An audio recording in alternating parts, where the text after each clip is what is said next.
Quezon was under siege at the time. They had these Marines that were cut off. It was like a Dien Bien Phu up there going on.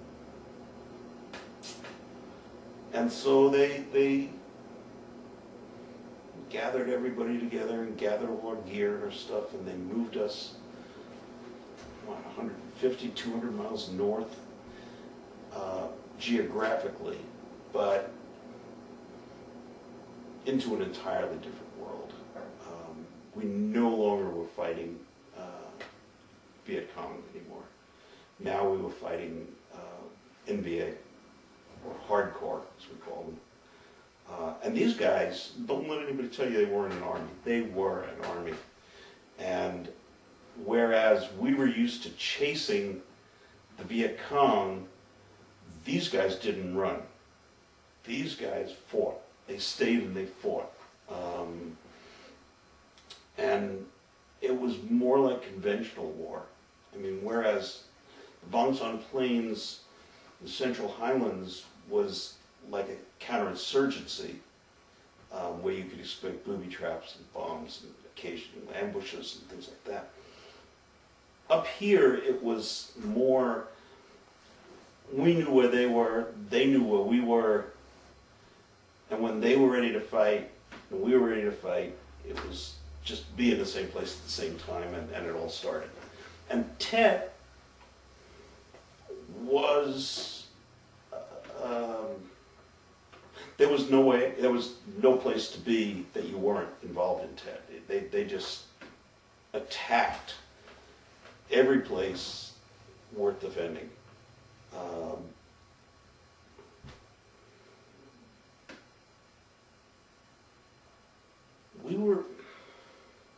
My unit was sitting on a mountaintop outside of Quang Tri City. And we were pleased because Tet was a holiday. And because it was New Year's, Vietnamese New Year, the Tet holiday, the Lunar New Year, a truce had been called. And we had a 24-hour truce, and we thought, wow, we get a day off. So immediately everybody's, yeah, man, let's go. I mean, it's like, hey, we can get wasted now. And so we're up there and we're playing music on the radio. We've got the nets, what they call the battalion net, the company net, where they talk back and forth. And we got tuned into Armed Forces Radio, and we're smoking and drinking some beer, and everybody's kicked back, and we're looking at the sky. And all of a sudden, the music gets cut off. It's the middle of the night, it's like 2 in the morning. The music gets cut off, and there's people yelling and screaming, and then there's we had 6 radios, because you had the platoon net, the company net, the battalion net, the brigade net, division net, each on its own circuit. And one of them went off, and there was yelling and screaming, and then the second and third ones went off, and there was more yelling and screaming, and then before everything was going off, and we're going, what's going on here? And that was the beginning of Tet. That's how I found out what was going on. And then everybody was woken up immediately. We were put on full alert. Nobody sleeps. Everybody on the perimeter. We're thinking something big's happening. We don't know what, but something big's happening. It's not supposed to happen because there's a truce. We got 24 hours,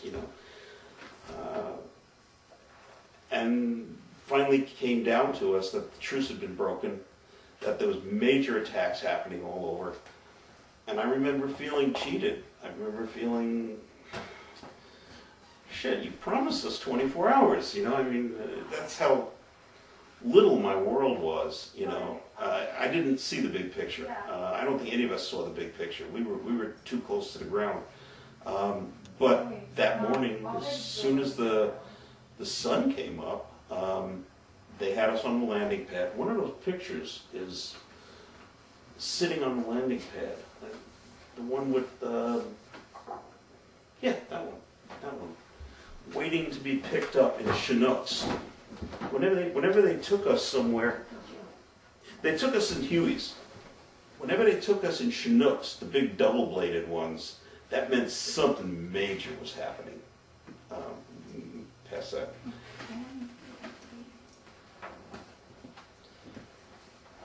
That meant something major was happening. And when we got picked up, there were more Chinooks in the sky than I'd ever seen before. I mean, there were fleets of Chinooks up there. And I thought, wow. That and the fact that there was a double load of ammunition that came down. So they were stocking us up on ammunition, and they were picking us up in Chinooks, which meant we were going to run into something really big and scary. But we still didn't know what it was. We still didn't understand that they're attacking from Saigon up to Quang Tri. They're attacking everywhere. And this was, of course, their statement. This was, you may win the battles, but we're going to show you that you can't win the war. And at that time, on a political level, as I found out later, basically the Tet Offensive was a statement to the American people. And it was that you might as well get out because we're never going to stop. We're never going to let you beat us. And it kind of worked because it was the beginning of the end. I mean, it was when people here, it was when the anti-war movement finally hit the mainstream. I don't think the government ever paid attention to the early anti-war movement because they weren't voters. I mean, they were kids, and they were, and even the ones that were old enough to vote didn't, because they didn't really want to participate in democracy. They just wanted to be laissez-faire and free and all that, and protest. So it was easy for Congress to ignore them. But when mainstream America began writing letters, when mainstream America started saying, enough, we've been there for 10 years, it's time to get these people out. People in Congress who wanted to be reelected had to start paying attention. And that's what happened. That's what happened. The war was a war of attrition. It was a war where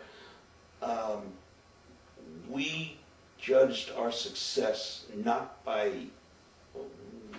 what land we captured, because there was no purpose capturing land anyway, you couldn't hold it, but how many we killed. And that was the whole object behind body counts. Every day on television at home, and you'd ask your parents, they would have the news and they would give you the body count for today. How many of them we killed, how many of us they killed. And the whole concept was, when we kill enough of them, they'll lose the will to fight, and we'll have won the war. We killed millions, and they still didn't lose the will to fight. And it wasn't until 10 years, till we've been involved in that 10 years, that the American people finally figured out that they're not going to quit. No matter how many you kill, they're not going to quit. No matter how many American boys it costs us, they're not going to quit. But it took 58,000 to discover that fact.